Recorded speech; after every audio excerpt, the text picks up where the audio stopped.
we could squeeze it in, and part of the squeezing has to do with the next Planning Commission meeting. So I'm very happy that Stephanie was able to join us, the deputy liaison from the Planning Commission. Making up titles. Yes, that's right. And we also have joining us fresh our new planning director. Would you mind introducing yourself to everyone? Sure. So we have to pass the talking stick around for another month or two, but we are going to get new Chambers AV equipment very soon. Yep.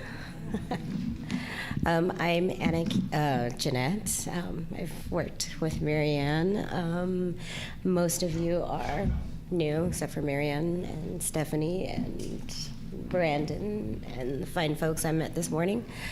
I have some planning experience, been with the County of Monterey for over 20 years, and I'm just excited to be on board.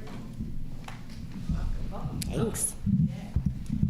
And also, I kind of wanted to introduce the Scraping In Under the Brown Act new planning commissioner, Mel, who decided, because she's extremely gung-ho and a very strong researcher, I'm sure on her own initiative she came to this meeting. I'm very happy about that. And we're allowed to do that. We are, because yeah, not here, but we did, Mel and I did talk about this last night. Although she is officially a planning commissioner as of last night, she's not here on official planning commission business, just to make that clear. We have one liaison from the planning commission who was appointed by the planning commission, and that is Stephanie sitting in for Michael today. That's true. Yep. Okay, all true. So the general outline, just to make clear why we're squeezing this meeting, is two things. We have two main topics. We had a kind of layout subcommittee impromptu meet right before the end of the year, which was from this group, myself and Marianne and staff. And we just went over all the things that we had figured out as a group in terms of the layout and the photos, and we had some suggestions we want to run by you today. However, first, while we have the planning commissioners in case they need to leave, we wanted to have a brief discussion to follow up on their discussion last month about how to treat roofs. What is our thinking right now? What has been our thinking over the year? And generally our philosophy about materials, which has evolved a little bit from the prior version of this. It's one of the few areas where we have not just made sort of structural and formatting changes, but actually tried to advance the content a little bit. So that's the first item, and Brandon has some maybe comments and handouts. Thank you. Yeah, so I do have some handouts which I'm going to give out after I speak, because I learned long ago when you hand people things, they don't listen to what you're saying. And so what I just want to say really quickly is what we need to get out of this steering committee today is basically what the steering committee was created for, which is design review and design tradition. So metal roofs obviously are a hot topic right now. There's a lot of peripheral things that go along with alternate roof materials, metal roofs, things like insurance, fire safety, and things like that. And we're all aware of that, and that's very important. And that's what the Planning Commission at a larger policy level is talking about. And at some point, I imagine that the City Council will get involved in that conversation too. But we really need to use the expertise of this steering committee and the folks that have been with us so regularly. We need the expertise of this group to help us with the design consideration. Certainly, we don't have to be completely deaf to the notion of insurance and fire and all that stuff, but we want to try to keep the conversation as focused as we can on the design aesthetics of alternate roof materials, one of which is a metal roof. So that's the bigger conversation, is alternate roofing materials, but the one that's is sort of the lightning rod right now is the metal roof, specifically the standing seam metal roof. So what I'm going to pass around, I'm going to send it both directions here, are the current guidelines, the current draft guidelines that we have right now. That doesn't sound great. Oh, can you guys on Zoom mute yourself, whoever's talking? Thanks.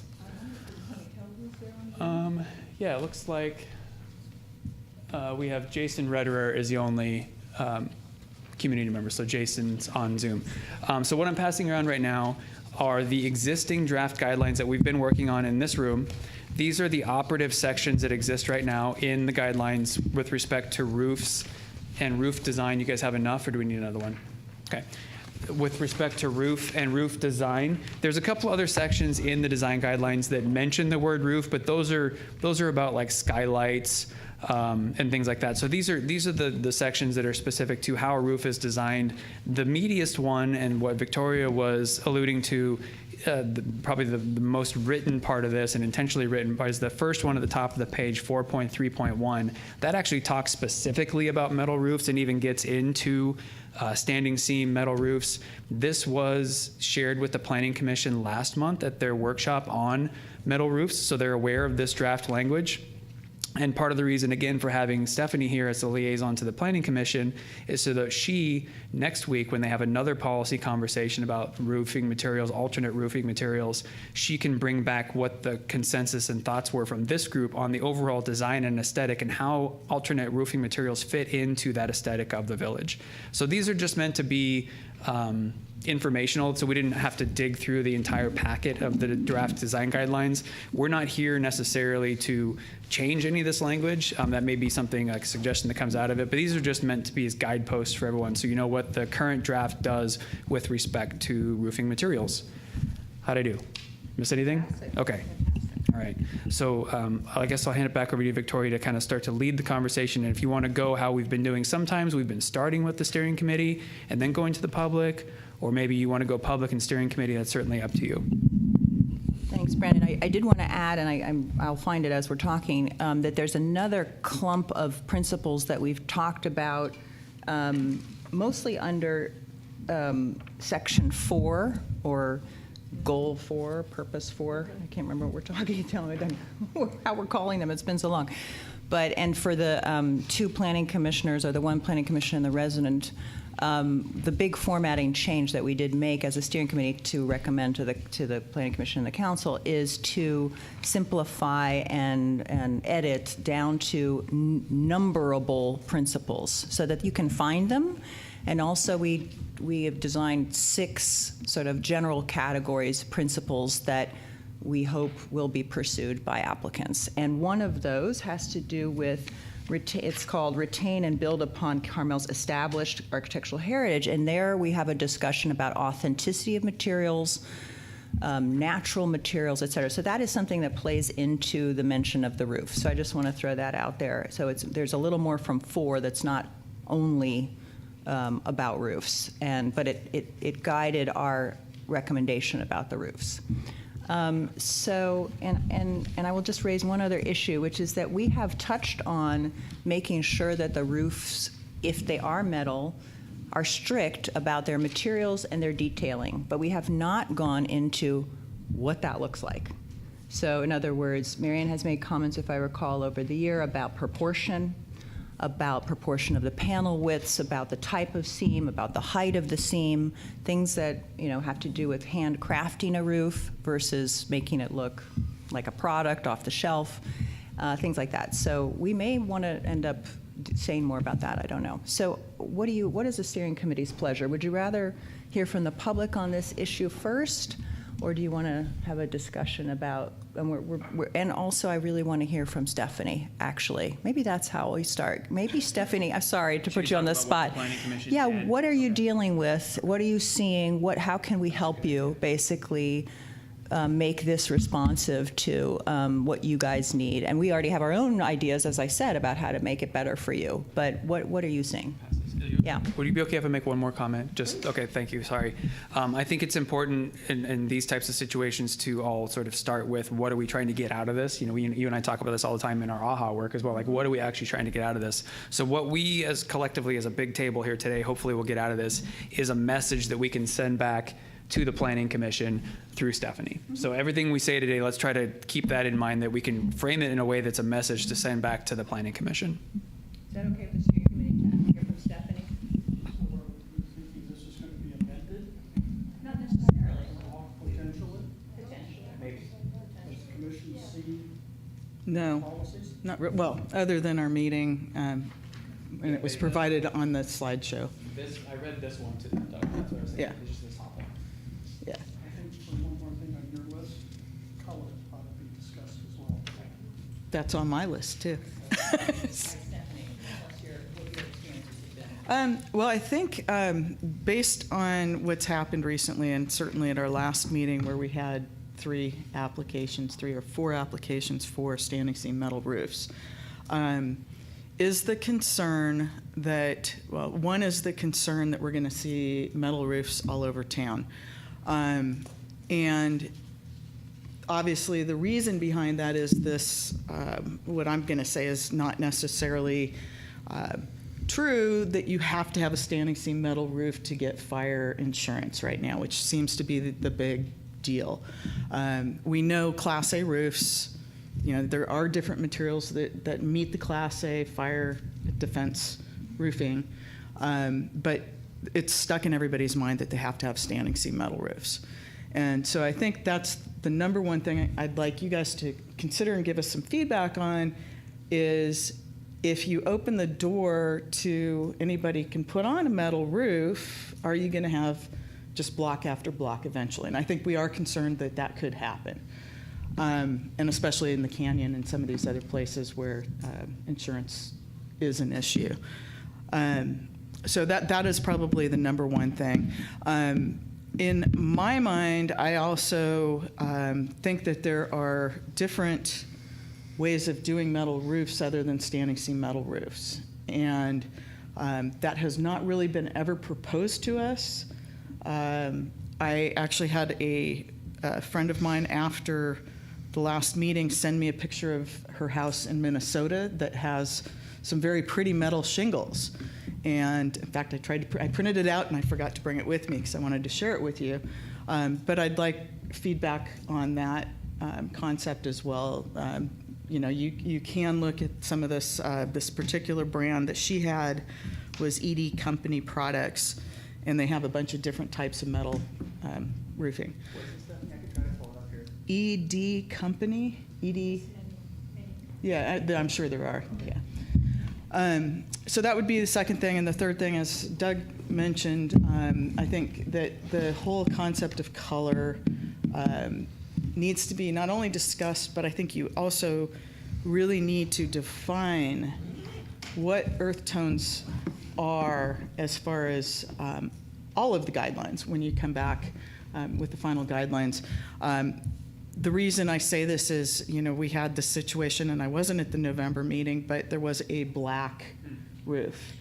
And the Planning Commission said no. And then, so again, it's what do we consider earth tones? Because you can walk outside at midnight, it's black out there. So, yeah, exactly. So it's just, so I think that if you actually could specify, like, color tones or color categorizations, that would be most helpful to the people who are sitting up there trying to implement the guidelines. And what material was the black roof, just out of curiosity? Metal. No, it wasn't metal. That was comp, yeah. Oh, that was okay, because the other guy now, Nate, the firefighter guy, wants a black metal. He wants a black metal roof. Yeah. The November one was the comforted. Okay. Yeah. They wanted the comp all black. Yeah. Okay. And I think that's pretty much my information. Okay, so then let me then. Oh, yeah, and I guess Mel's brought up the reflectivity, and we've been very consistent about requiring it's under 25 and trying to have something so there's not glare. Okay, thank you so much for that and for doing that so Eloquently under surprise conditions. So I didn't clear that with her. But I do want to ask the steering committee now your preference about sending out to the public for their reactions or some preliminary discussion here. I'd like to hear from the public. I know Neil has been quoted with some comments, and I'm sure Carol has some from the preservation group. One of the things, guys, this is a little bit strange, but I invite you to do it. Get on the internet and search for aerial photographs of the LA fires. Okay, there's quite a few of them. You can get them at various levels of clarity, and look at some of the areas that were burned. And what you will see is not a house standing. Hundreds of houses, not one has survived the fire. So what does that say about metal roofs? It says they don't matter. So that's one of the things I wanted to bring up that we should look at. I think part of that is because of the heat of the fire moving sideways, things like that. A firestorm you know, Ken, where they get these very high winds. So they may or may not help at all in the first place. Secondly, I think we were talking about there was a dislike of stamped metal roofing. I think Stephanie was talking about one that you thought looked good. It wasn't stamped. Yeah, it wasn't stamped. Oh, okay. Well, I was wondering about that. Are there any just simple metal plates that work as shingles? They're not stamped? Right, yes. Okay, so they do exist. Okay. I know that the design guidelines say no metal, but I think Carol and I would feel that would still be a very much more traditional look if you had that. So that's just a single metal plate. Great, that's what I was wondering about. Thank you. And then, gosh, I don't know that I had a lot more than that, you guys. Really looked at a lot of different roofing materials and saw that there is a lot of choices. There's a lot of different things that can be done. So that don't include standing seam roofs. And our concern about the standing seam roofs is that if you've ever been to Squaw Valley or something like that, and you've been to a ski village, the whole place is standing seam metal roofs. And I don't think we want to look like Squaw Valley. Thank you. You know, before you pass, Yes. 4.3.1 as is, how do you feel about that? Use the preferred materials traditionally used in Carmel, such as wood, stone, tile, brick, artistically crafted concrete and stucco for walls, patios, and decking, as well as wood shingles and shake clay, slate, and concrete tile for roofs. Is there a particular part of it, Doug, that you were wondering? Use metal roofs only if they are detailed simply. Have narrow, flat panels devoid of corrugations or striations. Use genuine field-installed standing or flat seams and are unreflective and either uncoated or like Corten steel or of integrated earth tone color. Corten steel I like because it's a completely natural. Can't work with that, Marianne? Used on roofs because Corten steel is not rated for roofs in general and particularly not in salt and environments. Because one leaf lands on it and it keeps rusting. Ah, yes. Okay, all right. As well as with shingles, guys. I think generally I like it. It seems to include most of them. Clay, slate. Do we have mission tile in here? Is that under 5? No, it's in the first. It's in the first one? Clay. Clay. Oh, okay. Clay would include mission style. Slate, shingle stakes. Yeah. Tile, brick, artistically crafted concrete. Artistically crafted concrete. I guess I'd need to know more what that means. Like the Flanders Mansion? You're talking about the roofing there? Yeah, okay. And that was, I call that a pan shake, you know. It's just a flat, sort of a flat mission tile, but I think pretty much I'm okay with this. This is the first time I've read it, guys, so I'm rushing a little bit. If there's any other questions, you can ask me as we go, but anything else? Speaking as a resident, the word unreflective, I think I'd ask Stephanie, is that specific enough? Because I know the last meeting of the Planning Commission, they were looking at numbers, greater than or less than a certain number.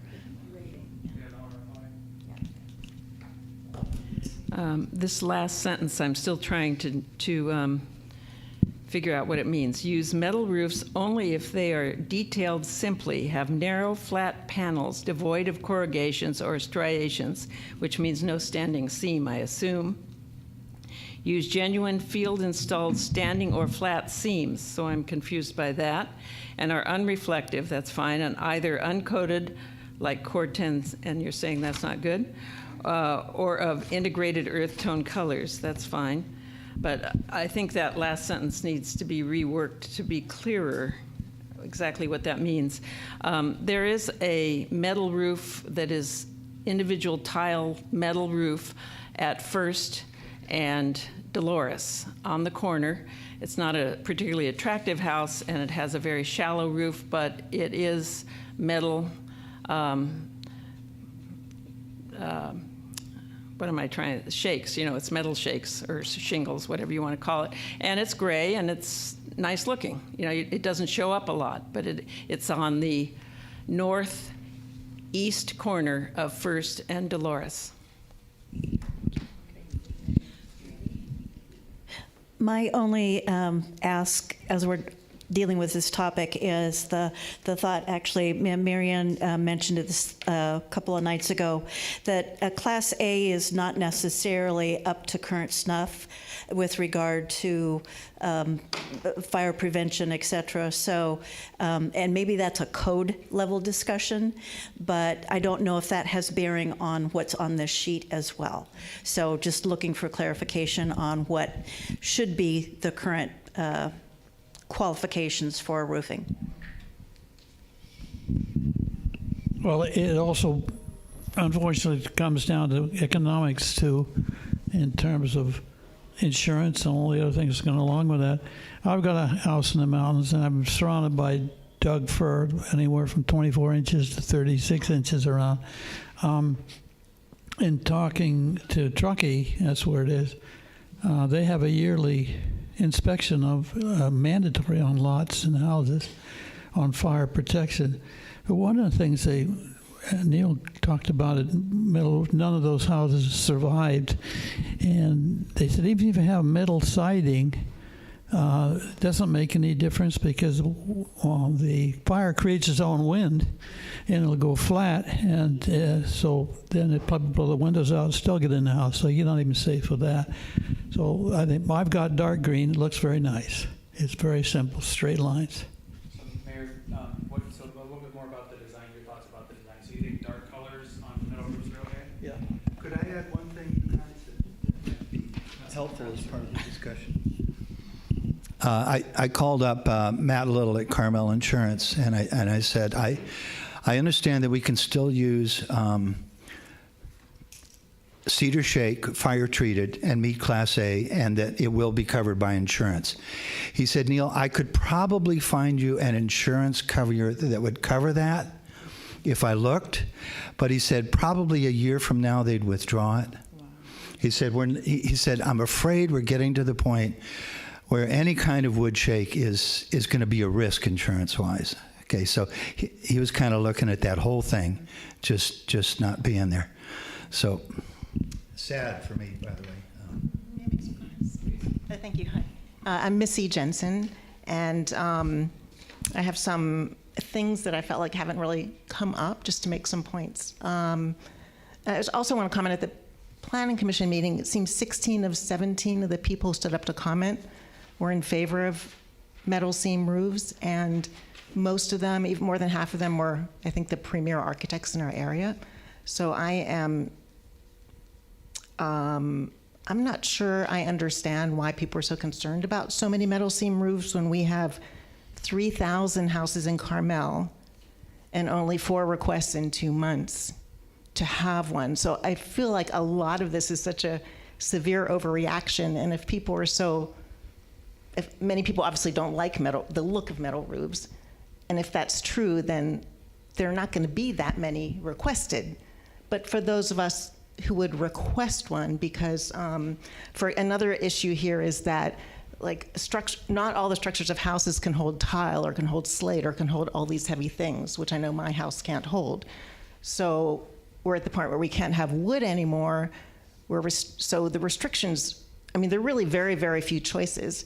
The other few points I'd like to make are that reflectivity, you know, is important, but I don't think it's as important as color, because having looked at many, many, many, many metal roof charts from different companies, the real, you know, I think it's more about choosing a color. We tried to choose a color that was, you know, completely neutral to, you know, in sync with every other rooftop, every other house siding, that would just totally go away. But if you go light or dark, like, that's much more extreme than the importance of reflectivity. So personally, I did not see reflectivity as such an important element as color and something that would blend in. Metal roofs are non-combustible. So you could take the absolute worst example of LA and the fires there and say, but in fact, at the Planning Commission meeting, there was a photograph of one house standing with a metal roof from LA, and that was presented. And those fires are horrific and everything burnt down. But when we're talking about the possibility of a fire in my neighborhood in Carmel, I would want a metal roof for security. I think it looks right on my house. I think it's an option we should all have. And hopefully we don't have such a horrific fire, but we could very easily have a fire. There was a fire, I called the fire department out in front of my house a couple years ago, and I was in tears because, you know, I thought my house was gonna burn down. And it was because sparks were flying from a house up and down. So I just think that I think metal roof is a non-combustible option. And I also think there's so many, I walk around town, I didn't know metal roofs were not allowed because there are a number of them around town, and I find them really, really super attractive. And I'm sure some people don't like modern architecture, fine, but I'm not gonna tell my neighbor, you know, you can't have this or that, or you can't have a curly Q roof that looks very Carmel-y. Maybe I don't like that. But I think we have to be respectful, and I think we have to be understanding that people have different kinds of tastes of style. And I hope that we can do that in this town.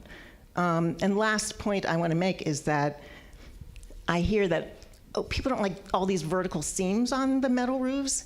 But the thing that I find really funny is I was walking down the street, like walking around blocks of Carmel, saying, you know, what is it that people don't like the vertical thing? Because when I walk around Carmel, all I see are batten board houses, vertical, vertical, vertical. Redwood siding, vertical, vertical, vertical. So I see vertical lines like all over Carmel. So what's the deal about having vertical lines on a roof? So to me, that seems funny. So those are just some various points I wanted to make. Thank you. Any other comments from the public from that end of the table? No? At least for now, let's bring it back to the discussion group here. Lots of good comments, and I've already corrected the core 10 thing that was in there. We can use other examples if we need to. I take the point that most roof companies do not offer highly reflective roofing, but we still might want to, just in case, you know, if somebody has a mirror finish they'd like to put on, we might as well nip that in the bud.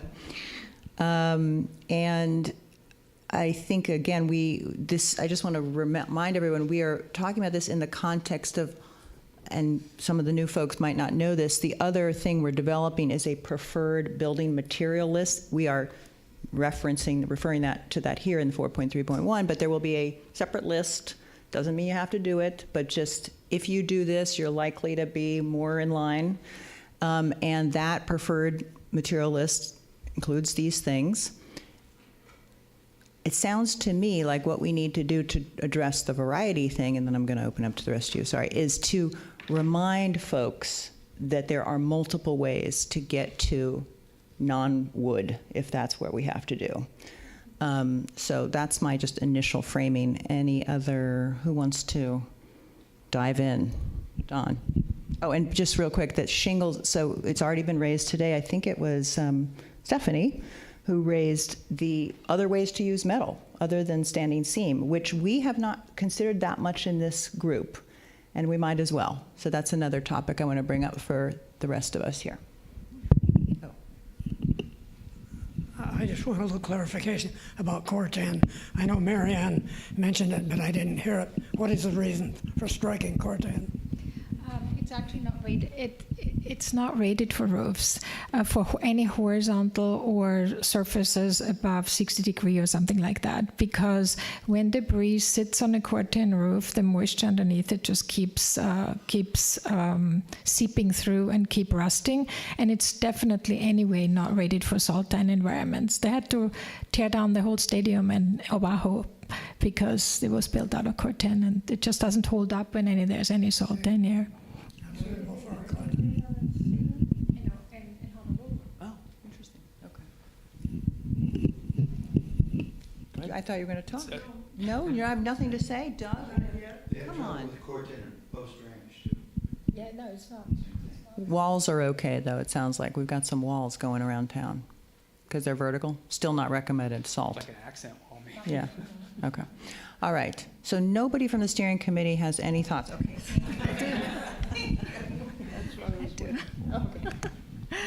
Yeah, so I do believe that wood should not be mentioned anymore. I think we're past that. I believe that they're dangerous. They endanger neighbors' wood roofs, and how you get in a wood roof to a Class A is with very toxic chemicals that we don't want people to have to work with, and we don't want it in the air when they burn. And the same is true for decks. We really shouldn't have any wood decks, because the debris raining down, the decks that's the place where fires start. And houses typically burn from the inside out, and the fire gets into the house through weak points. So it's really recommended to have tempered glazing, even in areas where it's not required by the building code, because that is a level of fire safety. Typically, when you watch fires, like there were really good videos from fires where it pops the glass and then it sets the curtains on fire, and then the whole house burns down from the inside out. And you see that when you see the burning houses, you see the flames coming in from the inside, right, on the out. So trying to, that's why the new WE code also specifies certain meshes, like for vents, that embers can't go inside, so that, so trying to really have an envelope that's very fire resistant all the way around, that's really the key. So then when it comes... Before you leave wood.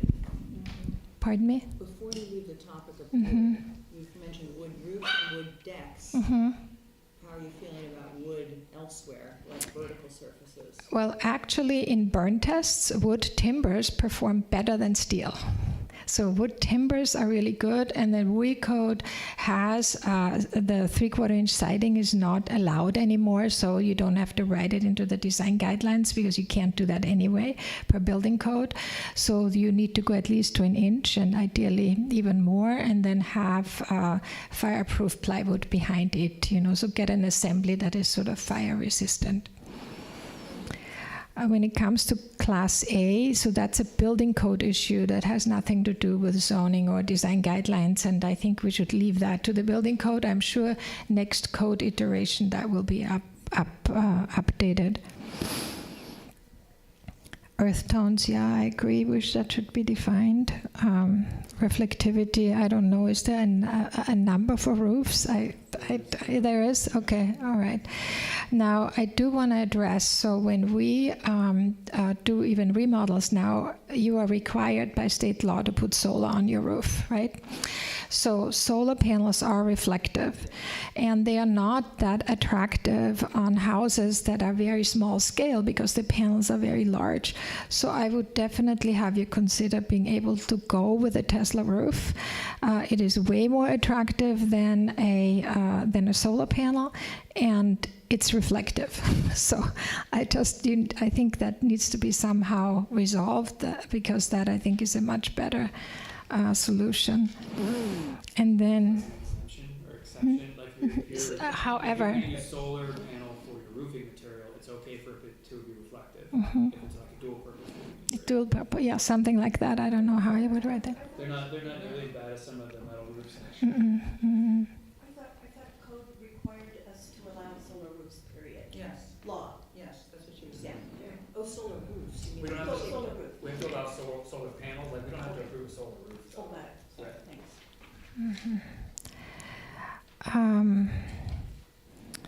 I lost my train of thought. Oh, to the metal, yeah, you look back, metal shingles, copper metal shingles have been around since the Middle Ages. So they're very attractive, copper shingles, and they exist now too. The ones that are on the market are unfortunately pretty large. So on a Carmel house, I don't know, Well, copper is not a good thing. I'm just saying, as a product, a metal shingle has been around for a very long time. And then in general, I think the asphalt should be discouraged just for when it burns, it's really bad, And I think that's for all plastics. whatsoever. They are just really, really bad. They're toxic. When I'm just dealing with burn cleanup in LA, and you have the hazmat people come in, it goes into soil, into the water. It's just plastic bag bans seem sort of cute, compared to that damage. And that's, by the way, irrigation is another big problem that we are just learning about, that has nothing to do with this. So good. I think that was it. Madam Chair, would you allow a forgotten comment? Yes, I will, and because it also gives me an opportunity to remind myself that the Zoom fellow was not asked if he wanted to have any. Well, the thing I forgot is, if we're talking about roofs, which we are, you got a completely fireproof roof, which you probably can't come up with. I read an article kind of from a fireman down in South, and he said even if you got a completely fireproof roof, if you've got a wood deck, your house is going to burn. It's a tough thing to answer. Let me just ask, is Jason still the only person on there? I don't know why I can't see that. Jason, do you have any comments while public comment is still open on there on Zoom? If so, I don't know what you do. Raise hand, He open can the unmute mic, just himself. unmute. Yeah. Or perhaps you'd prefer to be left alone, not harassed. Might Okay. just be listening. Okay. All right. So back to the committee. You've been waiting for Mary. Not really right now. Thank you, though. It's very important, but not really in this meeting. Okay. So Melanie's been waiting for Mary Ann's comments. Which I deeply appreciate. This is rather difficult for me because I spent most of my childhood and early adulthood in Los Angeles, and there was nothing more that we were terrified of than Santa Ana winds, because we could almost bet that something terrible would happen. And this last episode in LA, I do not think, just as our fire chief mentioned, I don't think we should overreact. Of course it was terrifying. Of course we don't want something like that here. But this is not Los Angeles. This is not Southern California. Santa Anas don't exist above San Luis Obispo County. Now, what? We have wind sometimes coming from the east, but it is not defined as a Santa Ana,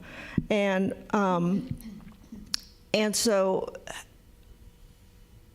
I just find that, of course, looking at the fires, no one could possibly not be just horrified and feel such devastation and compassion for the people who were living there. But I think there are a couple of things we have to remember. One is, as our fire chief said, weather. We live in a marine climate. We do not have the same kind of wind patterns. And our whole bay helps protect us, as does the forest. We don't have forest like in and around Los Angeles. And one of the major problems that they've had is that they have allowed people to build in areas that they should not be building in, whether it's along the coast or whether it's in the mountains.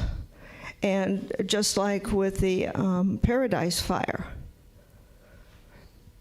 when you build in the wrong areas where human beings should not be, you're going to have major problems. And Los Angeles is just known for that. And one thing I really feel strongly about is people here thinking that we're going to have something happen like in Los Angeles. The only way that's going to happen is if something major happens in Pebble or the Valley. That's what you ought to be worried about, is Carmel Valley, with all of its oak trees and it's dry climate, and it's much of it's county that has not been cleaned out. And so, you know, here in Carmel, sure, we can have fires, but we've got fire protection that's almost instant for us. Can I ask you, Yeah. Melanie, you had prefaced your remarks by saying we shouldn't overreact. Mhm. So can you tell us what you think an overreaction would look like and what a correct reaction would be? Well, I think an overreaction is assuming that something like that is going to happen here. In terms of the material selection. Well, that we shouldn't ever have any wood, that all wood is going to be a problem on our houses, so that we should build something like concrete and have concrete and metal. You know, I mean, to me, moving towards some of these things and artificial materials is more of a problem. I mean, if you want to talk about environmental problems on a daily basis, something like happens in Los Angeles is like something that is like war. I mean, and so that is an exceptional situation. So you want to get rid of wood, and are you saying that Well, also I'm for the saying, roofs? you know, I'm saying Keep wood treated roofs? treated roofs, as long as we can have them, and if you know they work, I'm not opposed to it. I mean, you could have a fire caused by a deck more than a roof, you know, or a balcony. I mean, if you're going to go all the way to a metal roof, then we tell people no balconies, no decks, no nothing. So are you saying that's your tweak to what Mary Ann was saying, which is you'd like to leave wood roofs in there as an option rather than banning Class A, rather than banning them outright or not mentioning them as preferred? Exactly. But do you think they should be preferred, or you just think they should just be on there? Well,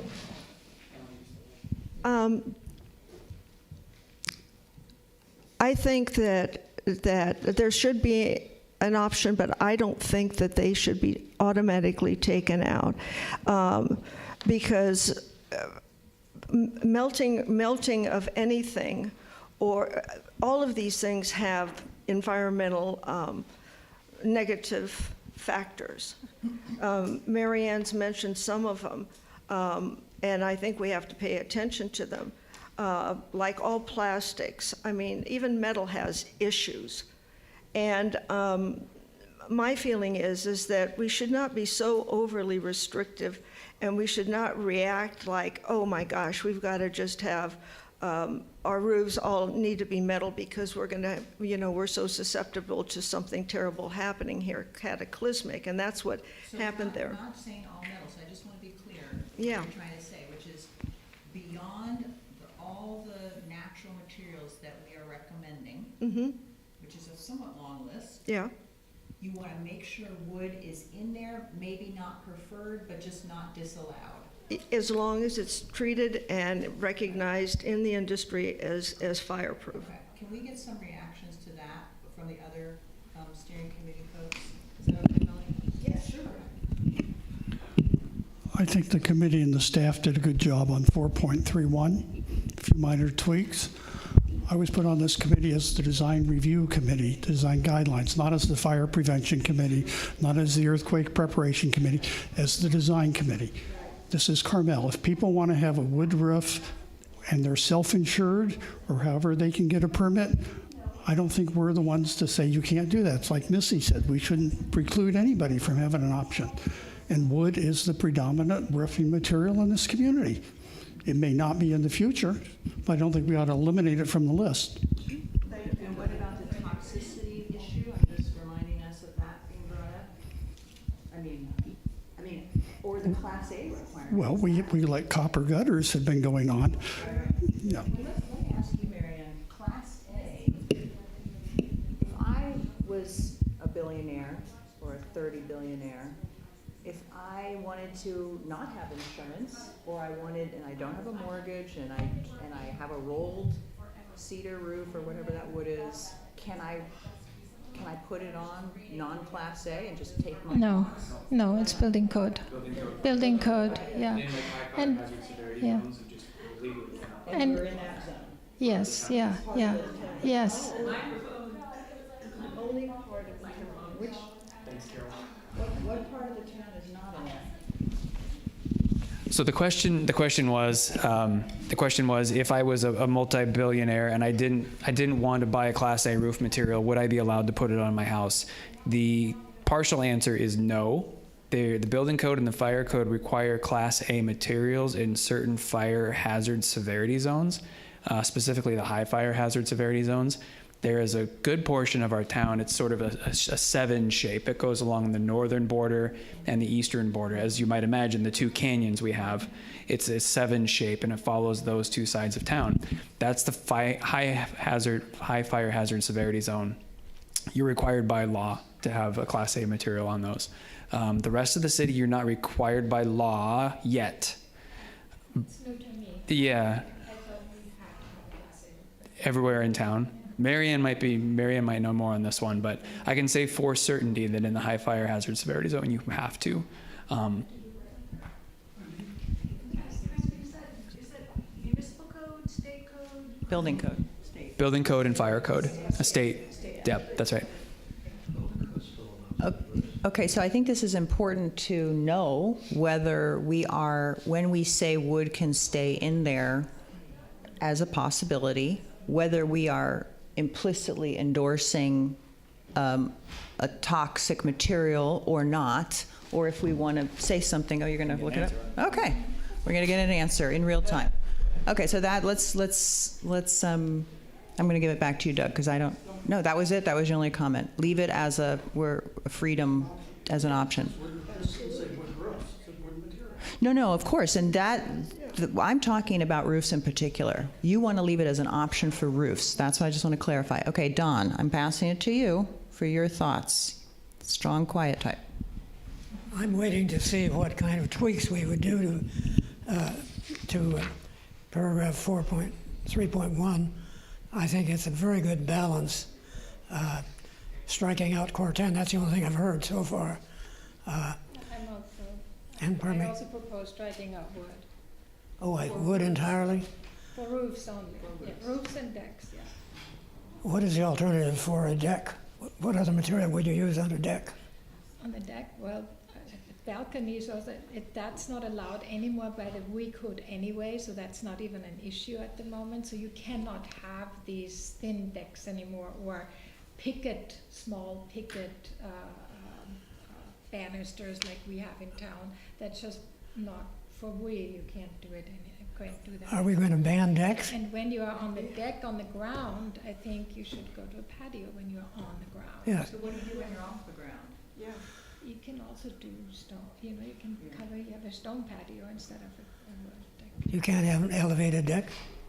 Yeah, we're going to rule that out? I'm proposing that those should be stone or another non-combustible. I see. This is from a fire standpoint, which we're not really dealing with right now. So Brandon, they're not using the microphone. Carol wants you guys to use the mic. Thank you. Thank you for chiding us, Carol. We really stink at this. Is there a lot of people here? And it's hard to pass it. It's hard for us. Okay, did you get your... I did, okay. yeah. So the state law is correct. I was correct about the state law. The high fire hazard severity zone, you have to have Class A. Every year the city adopts its own building code. And in our locally adopted building code, it says that every structure within the city has to have a Class A. That's something we've imposed upon ourselves, but it's been in the building code for many years. I think that might be worth talking about. It's not, is it a design issue or not? In other words, this is a balance of toxicity versus... It's toxicity, and it's just you endanger your neighbor if you have a wooden roof. I have lived through a couple fires when I lived in Big Sur. One of them a major fire came about 100 feet from our house. We were surrounded by redwoods. We didn't have dry, stuff around our house. And the fire came from uphill, and it is true. It's raining. It's raining burning debris, and if we had not been home, wiping the embers off the wooden deck that we have and watering everything down, the house would have burnt down for sure. you know. So, and if your neighbor's house burns because it's not fireproof or fire resistant or fireproof to a certain extent, it does endanger the whole town. And how our little fire department is supposed to keep up in a windstorm with a fire somewhere where half the streets are blocked because of trees are down, I don't think there was a realistic assessment.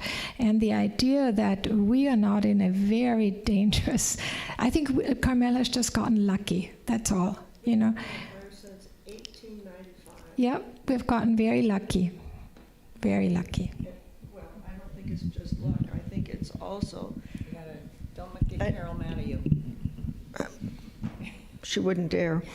I think it's not only luck, but I mean, I could turn that around and say about Los Angeles that just happened, you know, 1 out of 1,000 years or something like that. But let's not argue about it. But I think the point is that I agreed with what Doug said, and I think that, you know, we've got a pretty good statement here. And, you know, we have all kinds of toxic things that we do to ourselves.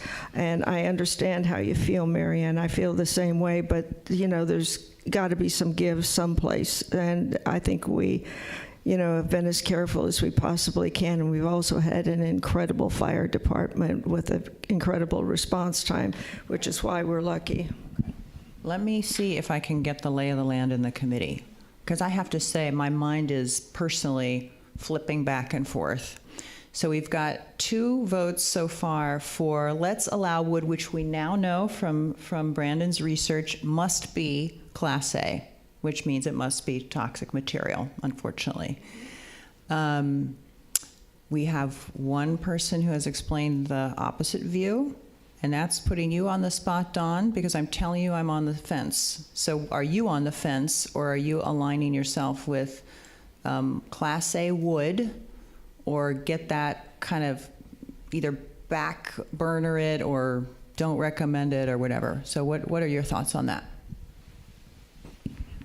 I guess I'm just dense.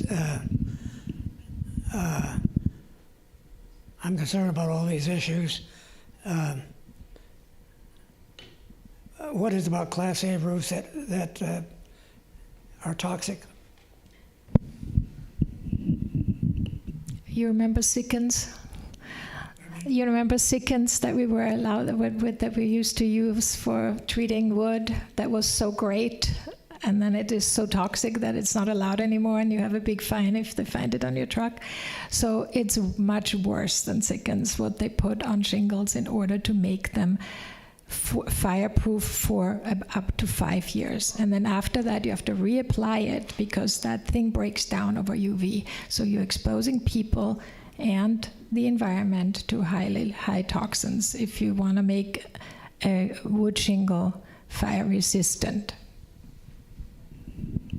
Yeah, I must say I'd like to see examples in town of these we've talked about. I noted one location of metal shingles. I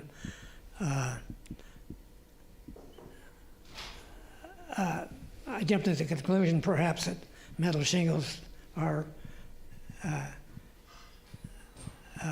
contrary to the natural statement we're after.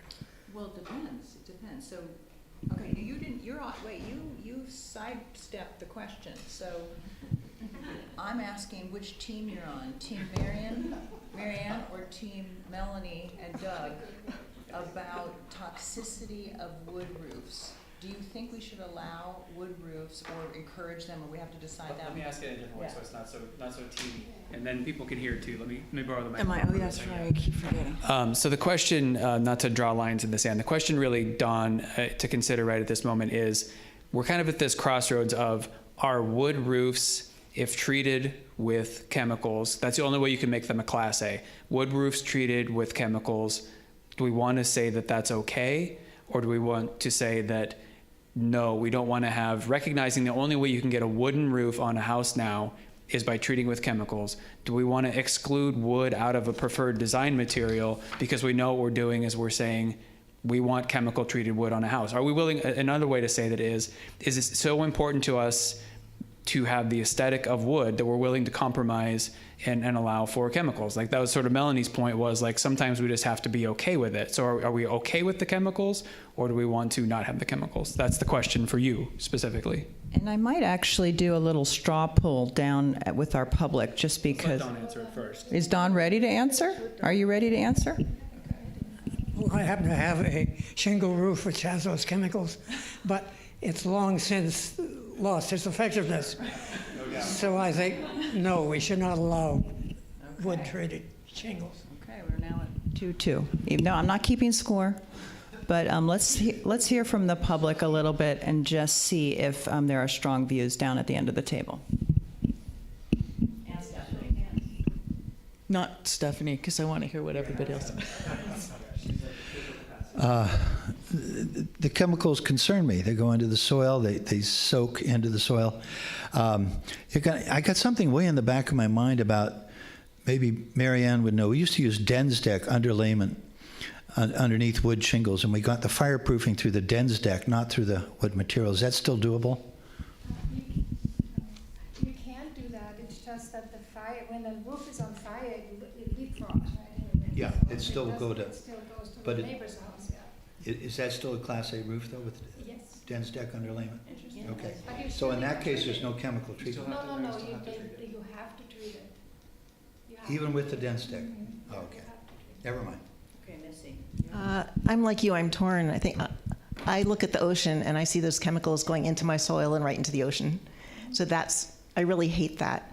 But I hate even more the any sort of petroleum product, because those they end up in the landfill. They never decay. So wood is maybe a step up from that. Can I maybe say one more thing? Do you want to wait till they all go and then you can comment maybe? Well, maybe it might be useful. I speak really loudly, okay? Maybe it's. We limited ourselves so much here because there is really great lightweight concrete shingles out there that you will not be able to see the difference from the street, whether that's wood or concrete. And the lightweight concrete can go on most houses because it's lightweight. So, and they really look good. When they're colored, you can barely see the difference between a wood shingle and a light shade concrete. Then there are other materials. So you do not, I'm fully aware that you should not endorse any petroleum asphalt shingle roofs. There's a lot of other options out there.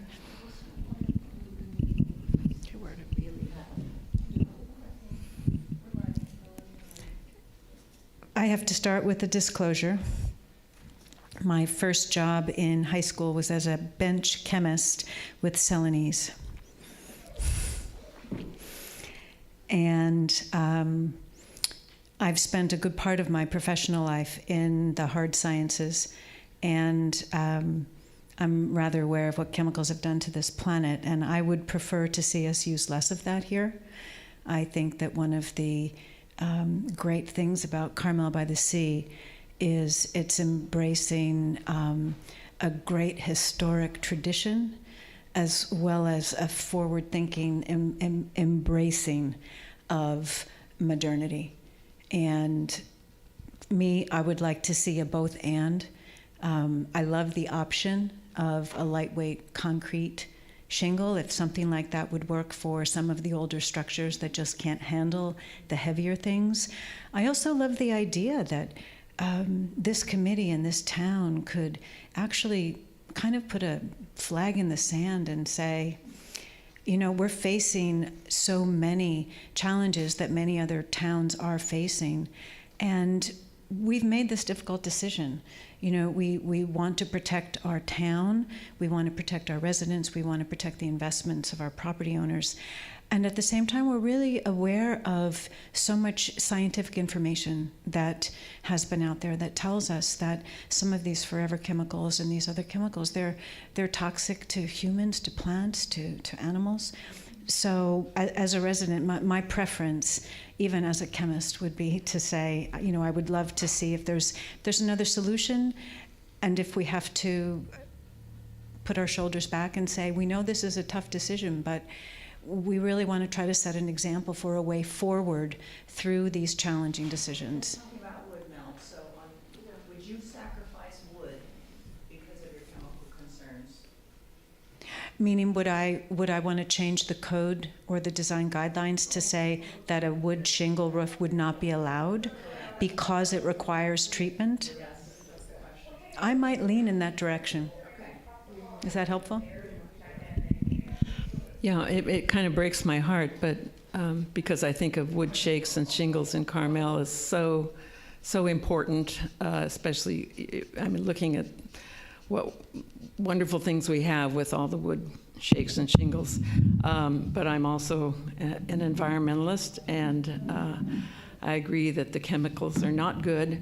You look up concrete, that's not so great either for the environment.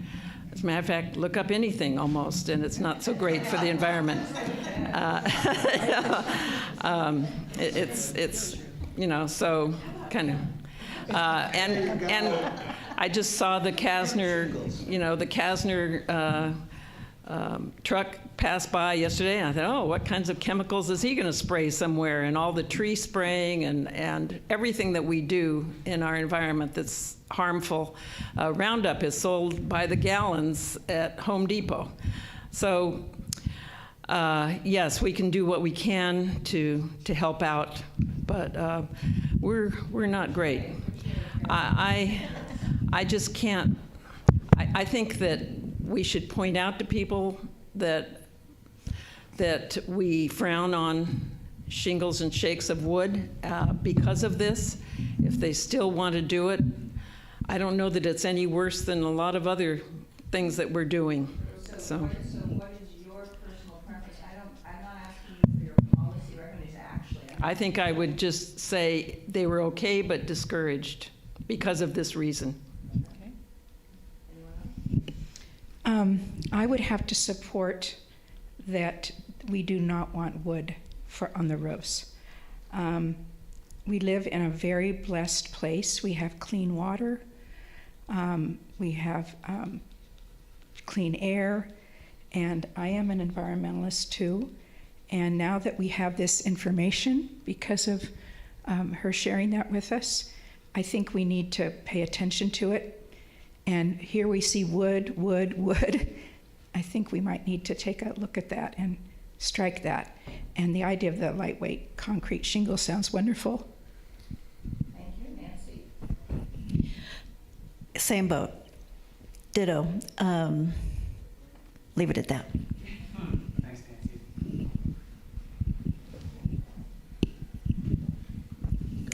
Nancy. No, I want to make a comment. You know, one of the things that's bothered me ever since we talked about quote-unquote new materials and artificial or fake materials, and that we wanted authenticity, is that I can recall over a year ago asking for examples of these things to be brought to us so that we could see them and therefore discuss them and understand them. We have not had that happen to this date, and now we're having this discussion. I had no idea that there were concrete shakes or shingles that looked like real shakes or shingles until Marianne brought this up. So, you know, I go and make all of my comments and then find out at the end of the road that, well, we do have alternatives. And so, I mean, I think that's, you know, really difficult at this point in time to be discussing some of these things. And I don't want to give the impression that I'm not an environmentalist. I've been a card-carrying environmentalist of 4 or 5 different organizations, and most of you who know me know that. So my comments are made, you know, without the knowledge of what Marianne mentioned about the concrete shakes or shingles. And yeah, if we could all look at those and see. It's not a real or passive, it's not a real sample, but it's a photograph. You can zoom in and out of it on one example. Yeah, and also another thing, I mean, when we remodeled our house, I chose a slate roof, so, you know, you know, I've done my fireproof bit, but not everyone can afford a slate roof. There are fake slate roofs out that I understand look very good. I don't know. Mary Ann says yes. And so I think, you know, that's another option. But all options should be on the table for people. If we're going to talk about artificiality, we ought to have, you know, everything there so that not only do we know, but that we make good policy decisions based on facts. And I don't feel like we've had all of the facts, thank you, for quite a bit of time. All right. Let's step it up. Doug, do you have any other comments? Okay, so first of all, I just want to commend the group. This to me is democracy in action. We are learning from each other, and the reason that this is a public meeting is to get public input, which in this case seems to be very heavily leaning in one direction, which helps me, since it's not my opinion that matters, nor is it any one of our individual opinions that matter, but it influences my opinion. And so that makes me think the ship has sailed on, personally, on toxic wood roofs. That's my feeling after this conversation personally. So, but I also take Melanie's point that one of the things that we've not done enough is look into examples of all the alternatives. And it is a long, I don't want to say it's a long list, but it's not a bad list. And we have principles already both in, and let me, for Stephanie's benefit, and Stephanie, do you have this in front of you? You probably don't. Do you have any, do you have a copy of this at all? No. Just the whole guideline draft? Online, yeah. So we have a whole section on, it's called 4.3, use traditional natural building materials. And there's a bunch of sub-principles to that. Choose materials that will form a desired natural patina over time or that can be maintained in their original condition. Use materials in their natural condition scales and colors. When adding surface treatments, use matte finishes and muters rather than highly polished, blah, blah. Use unclad wood, solid metal, or recyclable, designed for disassembly, aluminum clad wood. All this goes to environmental concerns that are rising in this. I mean, I think this community is well poised to be a national model for ecological thinking. And we have, just to remind us, not taken a strong position on asphalt shingles because we were thinking it is the budget choice. But I was very happy to see Mary Ann step forward at the mic I watched on the video and point out the hazards of that in a fire. We have prohibited, as a recommendation, all plastics. And of course, asphalt is a petroleum product, just like, I mean, I think we put petroleum products. So we have to maybe talk about that too. So it sounds to me from this part of the meeting that we need a little more proactive, creative review of the alternatives so we can bring forward those materials and really put them on a preferred list. But I'm going to hand it over to Stephanie and see her reactions because, again, the principles at work here are non-faux, not fake, nothing pretending to be something other than it is, things that patina naturally, and we do have a through line going of ecological sensitivity that we were trying to raise the bar on compared to the old thing, and I feel like we want to raise it farther maybe before we totally recommend it back to you all. Okay, to Stephanie, is that okay? Sure. Thank you. Actually, as part of our discussion at the December meeting, we requested staff do a presentation to us by not only having the fire department come in and talk to us, but also the insurance agents, so we could actually hear what it is that the insurance companies are requiring. And then finally, I think having a display of these different materials that we're talking about would be very smart for us, because I do believe that there are materials that look, you know, I mean, honestly, if it's metal, it's metal. If it happens to look like a shingle, then perhaps that's something you want to be including. And so I would really like to see a display, and I was just talking with staff here that they have a number of pieces already that they've gotten through time, but to actually put a display together and have that available to the Planning Commission to look at, as well as to have as part of this discussion, I think that would be super beneficial. So Stephanie, did you get, just to be respectful of everyone's time, because we've been at this one for an hour and 15, because it's a really good topic, do you feel like you got enough from this discussion here to liaise back to the Planning Commission for our conversation next week? Or are there any questions/feedback you want to ask this group to give you to bring back to your colleagues at the Planning Commission? Well, I guess I'm kind of more of a coming back to the Planning Commission at this point might be premature until you have cleared this up and come to some conclusions here. Ultimately, I would like to move this information forward. Personally, as a commissioner, I will plan to do that at some point, but I'd like to see this refined so that it can actually move forward. So I would actually postpone it for another month and bring it back for discussion. You're talking about the Planning Commission discussion next week? Okay. Well, it's agendized, so we'll ask the commission, but I mean, you'll be the chair next week, so you can pose that to the team. I think that's wise, the postponement. Since you're doing material samples, so they're really pretty flat clay shingles, by the way, out there. That there used to be a company in Sacramento. They're even local, and they're really nice looking. That would be another alternative. Can I suggest, because this is very critical that we get this sampling thing at a very high level, I personally am scared that the stuff that comes over the transom in the front hall there is whatever a builder has seen at the Home Depot recently. And what I would prefer is a much higher level design. I'm looking at you, Marianne. Beautiful materials. Hopefully there's some economical choices in there that get us away from asphalt, that get us away from, unfortunately, some toxic other materials. And maybe the city can work with Marianne. Yes. Because samples aren't free oftentimes. Well, sometimes they are, sometimes they're not. The shipping can be very expensive. To architects, they're free. Not always. Not anymore? No. So where I was going with that is that maybe you're better at negotiating than other people, but my point with that was that the city would pay for any samples, but maybe we can work with Marianne and her team to find those materials and source them so we can get a good list. Yeah.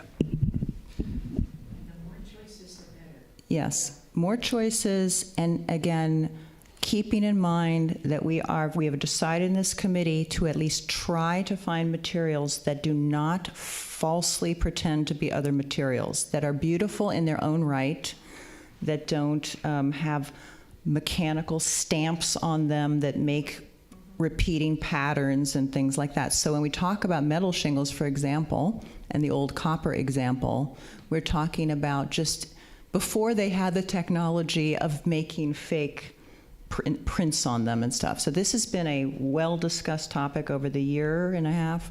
So I just want to make sure, and I know I don't have to tell Marianne that, but that's what we're looking at. I was going to ask for the Tesla example. Tesla example too. That's a good idea. If they'll send us one. Now Elon might not send it for free. You can call him and try. I'll try. Okay. Okay. We're not on speaking terms. Elon Musk, the solar panels. Is that what you're asking? There is a Tesla roof in town. Oh, where's that? You know, we could do tours. Yeah. We could. We're trying to get things done here in the Tesla roof example. I know. Should we put a pin in this one? Yes, let's put a pin on this one. We have something to do. It's a very good assignment. We are very grateful to Stephanie for being here. You don't have to stay. Okay, good. And we are going to have now, we're going to move into a discussion about the layout little subcommittee meeting that we had, and what kind of couple ideas that we wanted to bring forward to the whole committee and to the public. We have gone through this exercise, as you all have witnessed, of an exhaustive review of the photos for the residential. We have learned from that, in my opinion anyway, and there may be other lessons, that it's not easy to find photographs that everyone agrees on. And it's not easy to even find photographs of things that are exemplars, because inevitably someone who has a gorgeous something or other accidentally has the trash cans in front, or accidentally has the wrong type of fence. And so we are having a struggle getting those images, and it's very complex, actually, to try to match thing to thing. The other issue we've run across is just the difficulty in corresponding the image to exactly what people get distracted by images, because there's so much information in them, and you're trying to, even though they're numbered and corresponding to the principle, you know, that interpretation act is a little tough. So Jake was in the room, Marianne was in the room for this this discussion of formatting and images, and we came up with 2 proposals we wanted to run by you, and I will ask them to correct anything I misstate about this.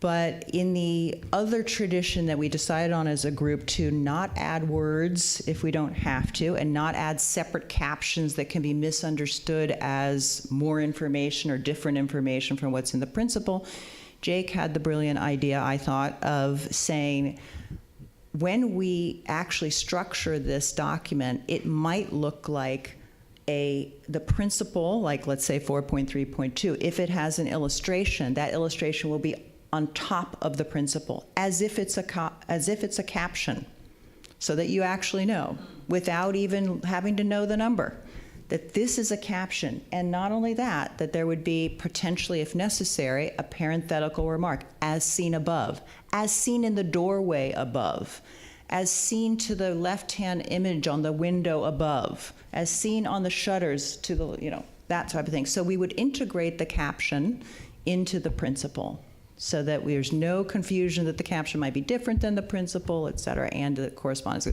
that was a very good idea. We haven't seen a mock-up of that, right, yet. We don't have that. Okay. The other thing that came out of Marianne's, I think, thinking primarily was to remember our hope that this committee had for a very positive and inspiring document, so that we weren't getting so much into the weeds about, oh, that fence looks off, et cetera, but trying to find inspirational images and also overwhelmingly positive images. We had some discussions, how do we deal with some of these images that show our neighbor doing something that's not so great? And we've had debates about that, you know, whether it's nice or ethical, or we have to do it or we don't have to do it. So the suggestion was that we look to the historic resource documents and we say, these are the acknowledged recorded styles of the village as it is now, and if the exemplars, perhaps the best exemplars of those styles and those approaches to building are in the historic resources documents, and if they're not, we will find them and create basically a list of characters, and you're calling them hero pictures, so that you have these, and we just use them repeatedly as much as possible to make points about. So it's basically the proposal is a vast reduction in the number of homes we are showing. We are showing exemplars of the home, and we're using them repeatedly to refer to different things with the captioning system, the integrated caption. You know, now we're talking about how this home handles the roof. Now we're talking about as seen in the doorway or the porch, et cetera. So have I captured what Jake and Marianne were proposing? Does any of you want to clarify? Yeah. Since we are again in the public forum, I just want to officially withdraw my last vote. So after I had thought about it, so I think you had the question at the time in our last meeting was, should we use? So our old design tradition document has a positive image and then has one with a red X for negative. The question last time was, should we have houses from in-town houses that have a red X on it because they're a bad example of something. I think that you said absolutely, we're in town, we should do that, and I agreed with you, and I want to officially disagree with you. So I had, yes. I just went home and I thought about it was so rushed at the end, and I thought about the implications, and I don't think sowing negativity and pitting a neighbor against another, I just don't think that's a good idea. I voted for us taking the red X's out of the Design Tradition Committee document altogether. I do not actually see a benefit of showing a negative example, because usually there are 10 negative examples anyway, you know. So I think if it is a document that just shows how it should be done, and only has the good examples, and obviously spells out what is not allowed, but just to leave it at that. So that was. Photography versus diagrams. Pardon me? Talk about diagrams too. Remember, we talked about diagrams a little bit, like maybe using diagrams sporadically. Maybe sporadically, if you feel it's necessary. Yeah. Maybe, yeah. I think that needs to be analyzed. At that point, we were only talking about photographs, yeah. So let me throw something out, because then I'll hand out something. Okay. Did you have anything to add, since you were part of this? Yeah, clarifications? Part of this mess? Okay. Okay. So before we start the conversation, then what I did was I went to the context statement and I pulled out just the images that are, you know, the historic properties in town that could be potential hero images. We haven't, like, these aren't vetted. We haven't, like, made sure that there isn't a garbage can in them. These are the pictures that actually show up in our historic context statement, though. So I was going to pass these around. There's maybe, I don't know, a dozen or two pictures in here. There's a few more still in the historic context statement, but this gives you an idea that we could pick 12 houses that would be repeated over and over again throughout the document, and we can get really good quality images, so we can crop and do like that. So if we wanted to focus on how one of these houses uses the window, you would see that same house, you would start to recognize it throughout the entire story of the design guidelines. Oh, this is one of the characters in the story, one of the hero pictures of this story. And you can show how a good design can accomplish more than just one guideline, because that's really what we keep talking about, is how the guidelines are telling us how to build a beautiful house that meets all of the guidelines. We don't want to have just, we have this one house that only meets one guideline, but it's got a fully grassed front yard, like all these things. So that was sort of the notion of these hero pictures, these hero story characters. So I'm going to pass these around. Please, let's not focus on whether you like the house in these. That's not what this conversation is about. These are just for examples of the type of pictures that are in, and the type of homes that are in the historic context statement. We really just want to focus on the notion of approaching it this way at this point. That's right. Okay. Thanks, Brandon. Ask a legal question? Is there any necessity to get the permission of the owner of the building or the structure? The question is there any legal necessity to get permission from the owner of the structure for including them in photography about the guidelines? Do you have any thoughts on that? I mean, probably the answer I should give is I don't know. I'm not a lawyer. My gut tells me no. I mean, you can take pictures of these houses from the street. I think it's public domain. But if that's something we're concerned about, I can find out from our attorney. But I'm not a lawyer, so I can't say 400% sure. Okay. So I know that's a lot to take in, because we're talking about a formatting change, not an enormous revolutionary formatting change, but we tried very valiantly over 3 meetings, maybe, I think it was 3, to go through all the photos. And it was kind of tough. Some areas were very simple, and some areas were more problematic, and even the road ahead for... That's when it got tougher, because we were meeting downstairs, also with Ian, who had volunteered his time generously to take these pictures with us. And so when we came to this realization, it was when we actually got to trying to implement all the comments that we took over those 3 meetings on all these pictures, that it was going to be next to impossible to find this many perfect houses and pictures of different houses. So we thought, how can we simplify this a little bit? And that's where this notion came from. Yeah, that's good background. Melanie? I think what you've come up with is brilliant, because I left that meeting and thought, we're never going to get through this. Right. Well, this is impossible. I mean, I don't care how many volunteers we have. And so this is really, an incredible idea, and I think it's going to be extremely helpful. I also think that having the continuum of the houses through all of the different phases and aspects of what we're talking about really reinforces a continuity that we otherwise would have been missing. And so I thank you all for coming up with this. I think it's brilliant.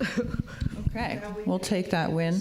Yeah, I know, it really was becoming daunting. Okay, so are we talking amongst the planning commission first? I mean, not the steering committee first? Let's do the rest of the Can we do the rest of the steering committee? Any other quick reactions to this idea of, it's a formatting idea, it's basically a formatting idea with images and words. Thoughts from Doug? Are you want to nod or shake your head up or down?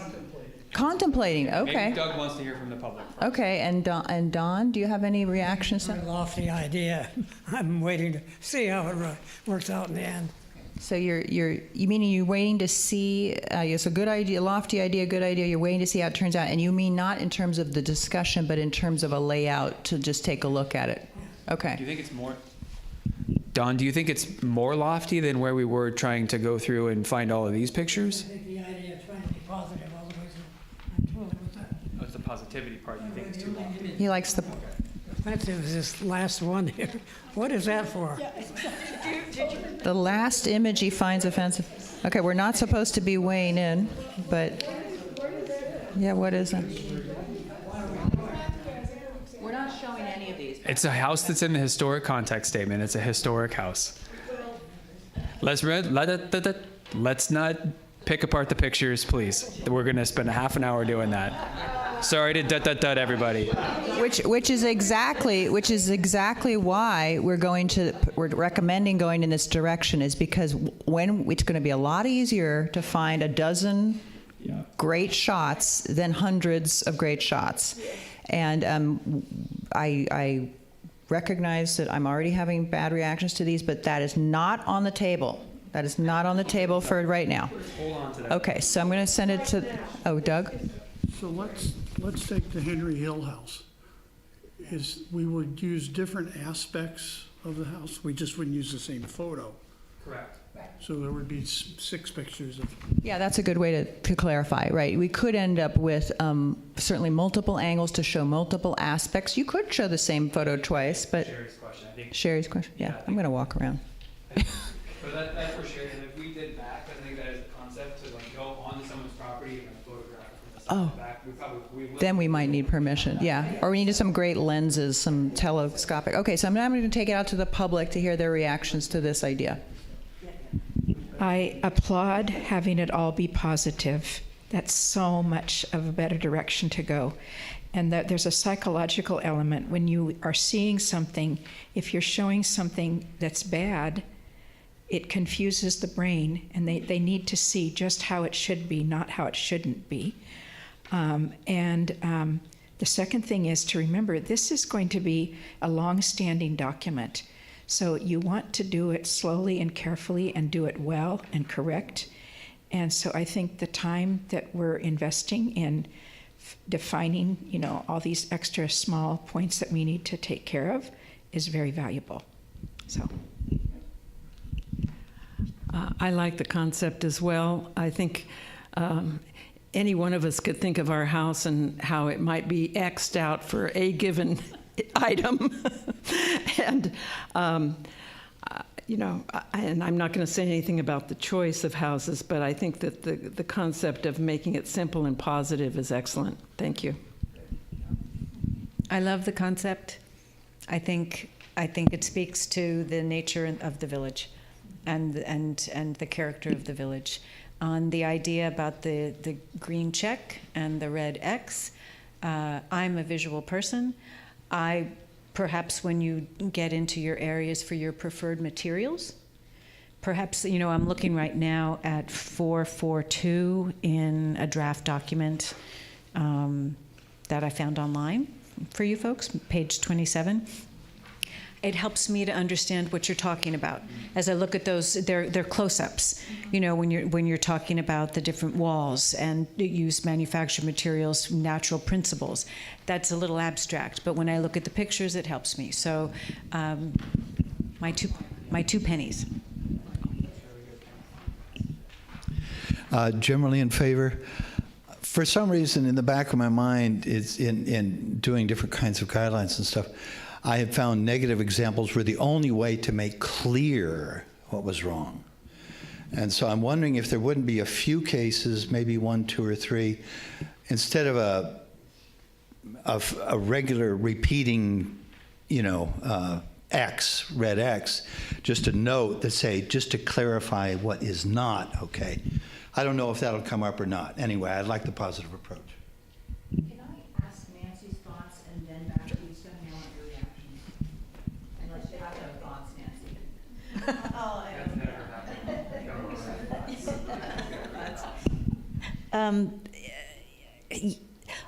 I think there are places where, to support Neil's comment, that a negative image that's real clear is helpful, but it should be the exception, not the rule. On that green check versus red X. I like the thought with the materials section that maybe does more of that than in the rest of the document. So by a quantitative measure.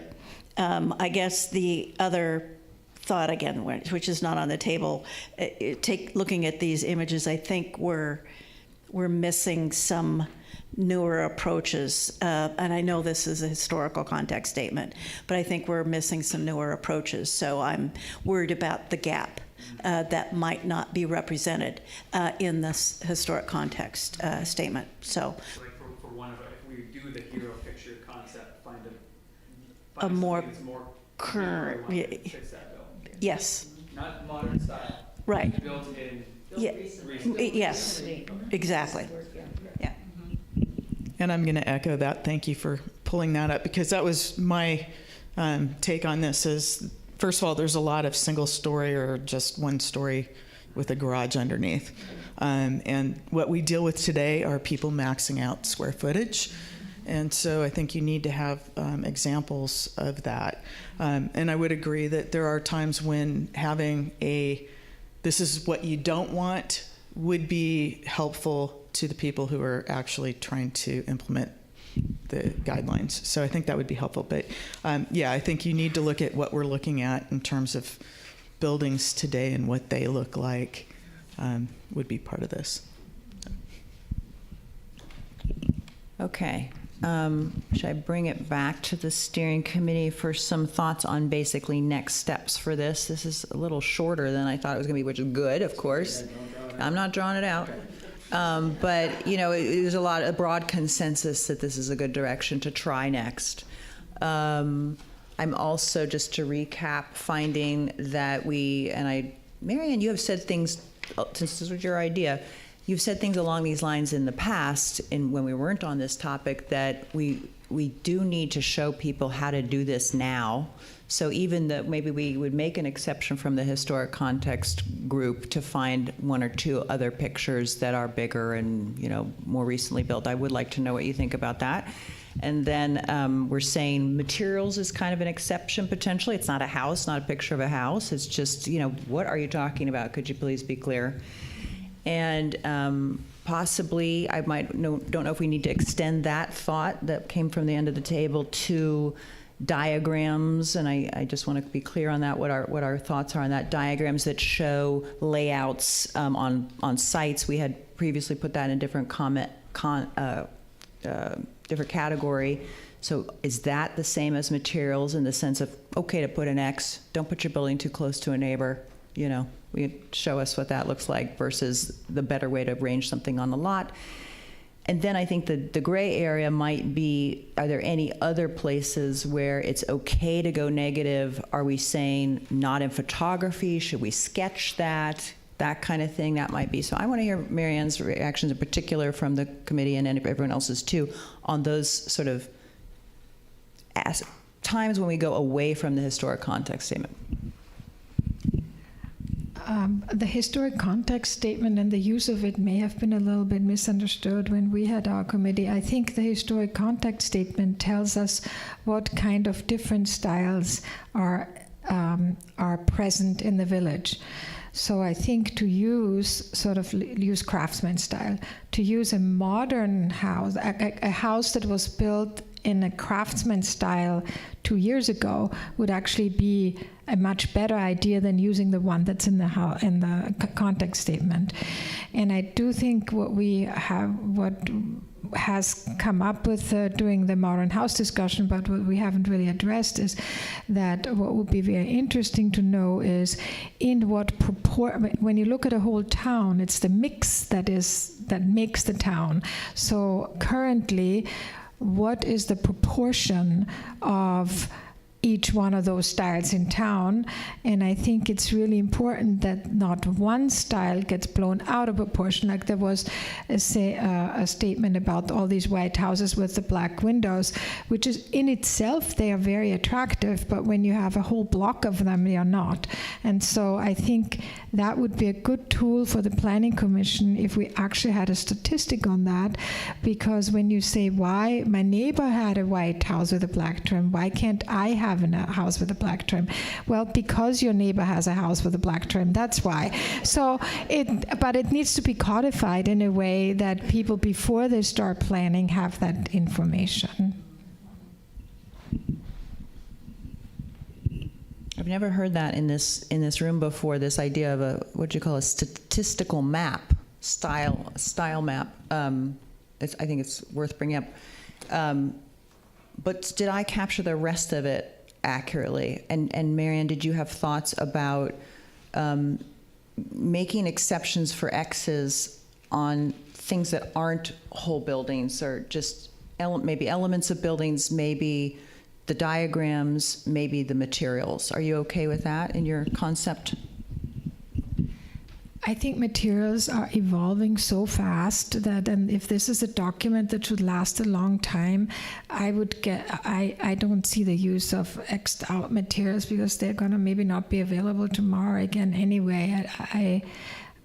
I personally don't see that much reason. I think if it's a strong guiding, a document with strong guidance, I just think we don't need the access necessarily. But Set by it, but you think it might not. no, exactly. Yeah. I think if we have so much work now to put this together, so I think as you work on it, if you feel there's just no way to make something clear without a diagram that shows the X, then I'm sure there might be an appropriate place. I don't know.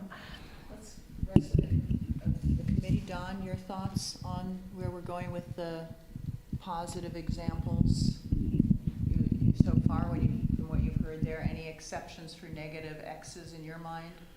No, I bought into the idea that eliminating them altogether was good, but I agree if it takes one strong single one, I don't know where you're going to find that. But. Okay. Melanie, your thoughts? I think obviously that this needs to be a very positive document, and yet I would say that there are going to be times, there should be times, I would be very surprised if there weren't an occasional X. And I think it's helpful, as a couple of people have mentioned, that if it's all positive and it all looks fine, somehow people have a reaction that, oh, well, look at this. This is just, frosting on the cake. It's not something real serious. So there's nothing, if it's all positive, then there's nothing that I can offer that's going to come up negative. So when I do my plans, I don't see where there's anything negative in the community. In other words, what I'm trying to say is life is not all rosy, and there are going to be times that something will be designed that's totally inappropriate. And if we can visualize, especially the three of you, when that could be happening, it would be helpful for us to know that. And also, I think that where it applies to materials, it is very hard in some of these photographs to get a feeling for what we're trying to achieve with materials, especially with new materials. And so those might be times when you might take an extra look at that. You're curling your brow. What do you think? No. Oh, okay. I know. I was just. I was thinking maybe you thought that wasn't possible. So what I'm saying is this should not all be positive. There should be, in human nature, there are times when things just don't work. You shouldn't try to force it to make it look like it's going to work and that there isn't a problem, or there aren't other solutions than what might be reflected in a photograph. Okay, so Don, oh, good. Oh, good. Yeah, I think maybe we need to demonstrate the critical eye. Mm-hmm. Yes, very good idea. To demonstrate the critical eye, that's a really good line, Don. You're done for the day, buddy. Demonstrate the critical eye. So what I was going to say is that Melanie has introduced a principled reason to have negativity, not just to clarify, but because we do want to send the message that we're watching, that there's some things that cross the line, and that if you don't follow these hero examples, then somebody's going to be checking and watching. So as it was eloquently put, to demonstrate the critical eye. So that is a different take, and I think this is very useful. I think one of the things and I'm going to go to you, Doug, so you're not off the hook because you've had time to contemplate. But I think what's useful here is that we haven't done this layout with this these suggestions in mind. So the layout that comes next can have these suggestions in mind, and then we can maybe test some of these principles and see. And I don't see another way to move forward in terms of complexity. I also mentally am thinking, things like the comment about, demonstrating the critical eye, and Melanie's point about, there are things we don't want. I think that's what you're trying to say. Is like, there are things we don't want. Just because we give you something where this is what we want, everything's yeses, there's things that are no's. Like, no's exist. So I'm almost wondering if, rather than peppering this with no's all throughout, like maybe that's part of the preamble statement. Like this, this document is meant to demonstrate that we have a critical eye. There are things that are a no. If you don't see it as a yes, presume it's a no.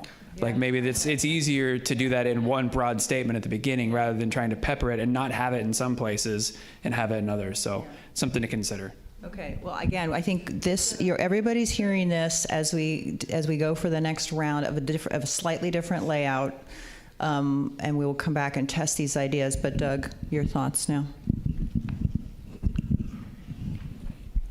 If we don't want to pepper the document with negativity, perhaps we have an addendum that has all the negativity in one spot. Well, such as page 27, there's 5 negativities there regarding materials. That's book of no. Pardon me? Book of no. Yeah, the book of no. Dr. No. Pardon me? Don't do this. Okay. Okay, so I think this is super good, and I do want to give Stephanie one more crack at this really quick, just what she's heard so far and her thoughts from a commission standpoint.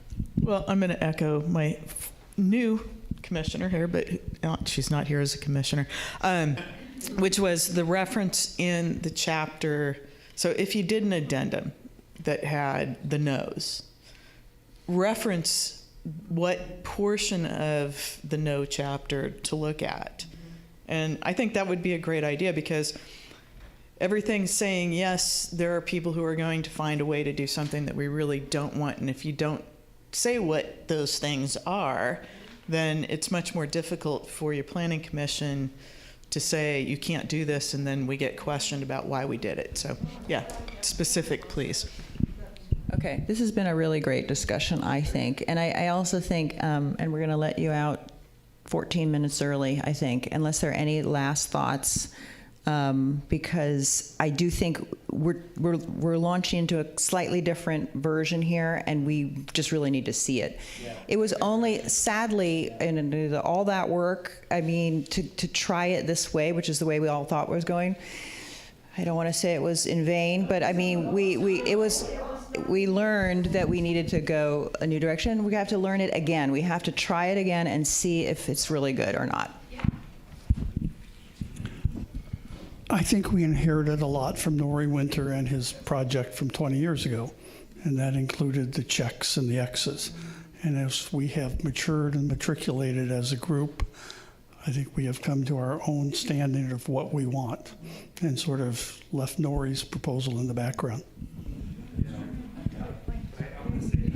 I'm usually not the one to draw this out, but I'm going to say I don't want anyone to feel like we wasted those 3 days, because when I was going through this and thinking about, you know, the reconstruction, now that we've got this great design, we got so many notes about what makes a picture good and what makes a picture useful. We can use all that feedback when crafting those hero pictures. I don't want anybody to think that we wasted that time. Like, that was very valuable, I think.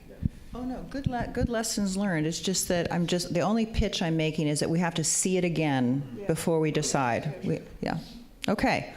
I'm going to dismiss the class. Thank you so much. We're early. Go home and play Frisbee.